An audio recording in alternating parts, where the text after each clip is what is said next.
अस्सलाम वालेकुम।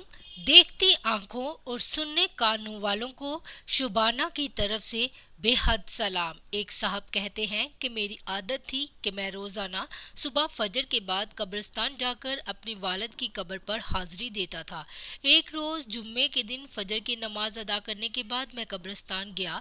कब्रिस्तान में दाखिल होते ही मैंने एक बहुत ही शदीद खुशबू महसूस की। ऐसी खुशबू मैंने जिंदगी में पहले कभी नहीं महसूस की थी। खैर, मैंने वालिद की कब्र पर हाजिरी दी, दुआ की तो करीब ही एक और कब्र देखी।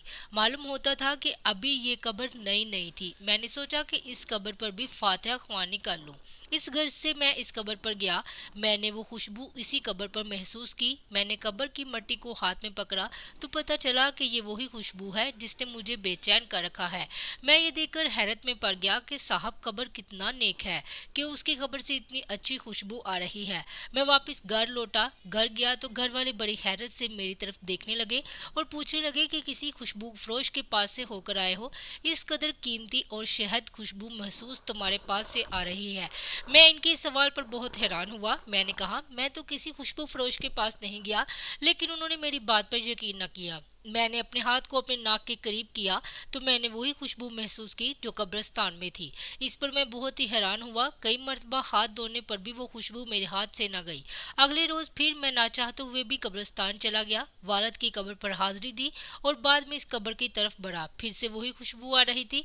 मैंने कब्रिस्तान में कब्र खोदने वाले से पूछा कि ये किसकी कब्र है। उसने बताया कि ये एक औरत की कब्र है। ये सुनकर मेरे दिल में तड़प उठी कि मैं जानकर ही रहूंगा कि इस औरत ने ऐसा क्या किया है जो उसकी कब्र इस कदर महक रही है। इस गर्ज से मैं इतवार वाले दिन फिर से कब्रिस्तान गया। देखा कि एक बूढ़ा आदमी उस कब्र पर कुरान ख्वानी कर रहा था और जोर कतार रो रहा था। मैंने भी वालिद की कब्र पर फातिहा ख्वानी की और जब वो बूढ़ा आदमी जाने लगा तो मैंने इन्हें रोका और कहा, अगर आप बुरा न माने तो एक बात पूछ सकता हूँ।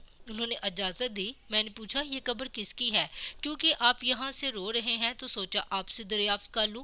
उन्होंने मुझसे पूछा कि तुम क्यों पूछ रहे हो। मैंने खुशबू वाली वजह बताई तो कहने लगे कि इसने अमल ही ऐसा किया है कि अल्लाह को वो बहुत पसंद आया। मैंने अर्ज किया कि क्या मैं वो अमल जान सकता हूँ?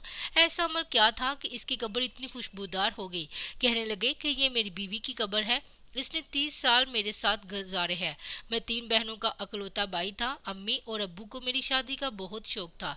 जब मैं कुछ काम करने लगा तो अम्मी ने मेरी शादी इससे कर दी। शादी की पहली रात मैंने अपनी बीवी का घूंघट उठाने से पहले अपनी पगड़ी उसके कदमों में रख दी और कहा कि मुझे माफ कर दो, मैं तुम्हारा हक अदा नहीं कर सकता और माँ की खुशी की खातिर मैं खुद गर्ज हो गया था।